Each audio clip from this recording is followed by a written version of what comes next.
नाव वाल्मिकी सयाजी सोनवणे. मी मुक्काम पोस्ट पोखरी, तालुका वैजापूर, जिल्हा छत्रपती संभाजीनगर येथून आलो आहे. आणि आम्ही बजबळकर सरांचे रोपं घेतले होते आणि त्यांचं शेड्यूल वापरलं. तर मला 20 गुंठ्यामध्ये म्हणजे जवळपास 30 टनापर्यंत ॲव्हरेज दिलं आणि जवळपास 9 लाखाचं उत्पन्न झालं. सरांचे त्याबद्दल धन्यवाद. माझं नाव संदीप रुबे. मी मुक्काम पोस्ट पोखरी. आम्ही बजबळकर सराकडून रोपं घेतले होते. त्यांचं पूर्णपणे शेड्यूल फॉलो केलं.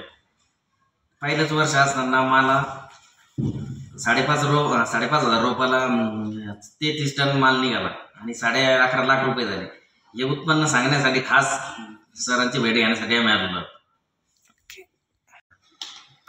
मी राजू माळकर, छत्रपती संभाजीनगरवरून.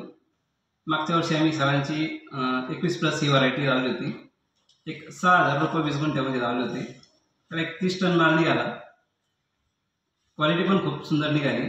त्यासाठी सरांचं अभिनंदन करण्यासाठी आम्ही आज इथं आलेलो आहे. ओके, धन्यवाद. नमस्कार, माझं नाव लक्ष्मण ठुबे, मुक्काम पोस्ट पोखरी, तालुका वैजापूर, जिल्हा छत्रपती संभाजीनगर. तर बजबळकर साहेबांकडून 21+ ही व्हरायटी घेतली. तर मी एक कार लावली होती. मला 43 टन माल निघाला आणि उत्पन्न झालं मला 12 लाख रुपये. बस या निमित्ताने सरांची भेट घेण्यासाठी आलो. ओके, धन्यवाद. नमस्ते.